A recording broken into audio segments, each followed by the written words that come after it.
Now, it's definitely not easy to be presented with an opportunity to build your own race car, down to the design, then race it and bring home trophies. But for Chief Engineer and lead driver Farah Danial and her team over at Taylor's University, that's a challenge they were willing to take. She joins us now in the studio together with her suspension and control head Eric Lim and business leader Chong Jae-Sonn. Thank you for joining us, guys. Thank you. Now, Farah, you're a mechanical engineering student. You've told me that with 90% of your classmates being boys, there must be some challenges, correct? Then in 2015, you first joined Taylor's racing team, and you were the only girl.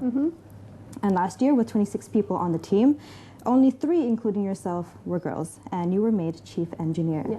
So my first question is, what drove you to start racing, and what's your motivation? So when I was 16, I joined F1 in school, where we built a small-scale race car, and then since then I've been wanting to build race cars. Okay, how about your parents? What did they think about this? My mom was very supportive. It took a while for my dad, but after that they've been very supportive, and coming to the lab, bringing me dinner, and then supporting me throughout my races. Okay, and what about university? Have they been just as supportive as your parents? Yeah, it was my dean who suggested that I should be the first lady driver, so that's why. Great, that's great. So what's your point of view on the social norms or like the social expectations in Malaysia? You know how it's a male-dominated sport in the first place. So how do you feel about this? Well, last year, one of my races, I was laughed at because I was a driver. But then I think it will change after time. If guys can be chefs, why don't girls drive? It shouldn't be an issue. Okay, that's great. Did you feel like you needed to kind of prove yourself, though? Yeah, it took me a while. I was always wanting to prove myself that something would work, my idea would work. But after a while, my team became my friends, and they've been very supportive on the idea that I suggest. Yeah. How did they react in the first place? Because they were, like, majority of them were boys. Yeah, it was hard at first, but after that, it went really smooth, and that's why we can bring back trophies for the university. Okay, great. Let's talk a bit about the cars. Eric, what can you tell us about the cars? How do you build them? What's the process like? Okay, for the cars, we always start with the concept of CDIO. So CDIO is conceive, design, implement, and operate. So for the parts of the cars, we always start on the tires, then go to suspension, then ergonomics come in, engine and drivetrain, powertrain. The last thing is the chassis and aerodynamics. Okay, so how do you kind of put everything together? Do you use the lab at the university? How does that work? Like how does everything come to place by the time you guys go for racing? Okay, so every day we go to the lab and work. So each department, they design their own parts, and then all will implement together. How long does that take usually for one car? For one car, for design, we normally take 3 months. For the manufacturing part, we take 4 months, and testing for 2 months. Okay, yeah. Great. So you've mentioned a lot of the pieces that you have to make. How does that come in terms of budget? Jae-Sonn, can you tell us a bit about how you get the money or the funding to build these cars?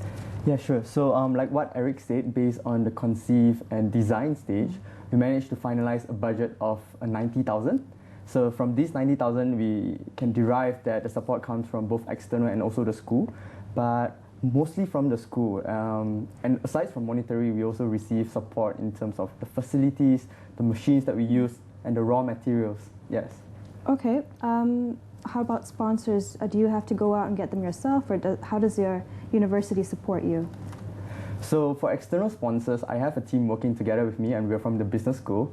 So how we do this is we try to find relevant companies in the industry, and we would start off with cold calling, or we would either engage through personal contacts, etc.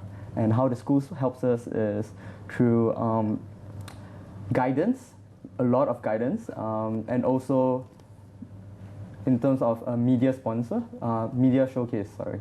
Okay, so that's how you grab sponsors, like to give parts like for tires or for like the side mirrors and things like that. Yeah, because in the end, sponsors want to be acknowledged for what they have done. So which is why the school helps us with media release, and then we invite all our sponsors and the media, and we showcase our car for the year, and that's how we appreciate our sponsors. Okay, great. And what about for travels? Because I understand you went to Australia in December, right, for a race. Yeah. Who provides the funding for that? School.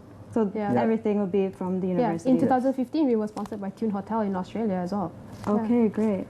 Speaking of races, what kind of achievements have you guys gotten? Like, what can you tell me about the wins? Okay, so in 2015, we were the first Malaysia team to participate in Formula Student Automotive Engineers in Australia. And then we moved on to the same competition that came to ASEAN in Malaysia in October last year. We won second place overall. And then we moved on again to Australia last year again. Okay. And what are your plans for after graduation? Because you're in your final year. So are you going to continue racing? Are you going to join? What kind of industry are you planning on? Definitely joining? looking into automotive industry. I'll try my best going into racing, but definitely wanting to build a car again and going on the track. Okay, great.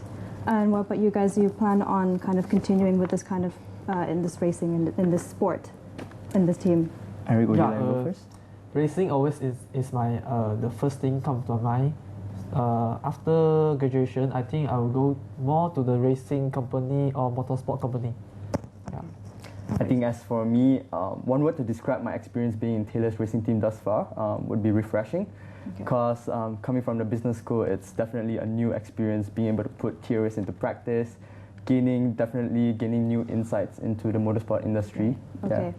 Just really quickly, do you have any messages for any young aspiring women out there who might want to get a try on this? One thing though, I learned brick walls are there.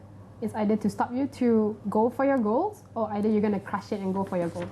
Okay. So yeah, you decide. Thank you so much, guys, for joining us today. You're welcome. We're going for a short break, and coming up, Trump hints new travel plan in Raleigh. Don't go away.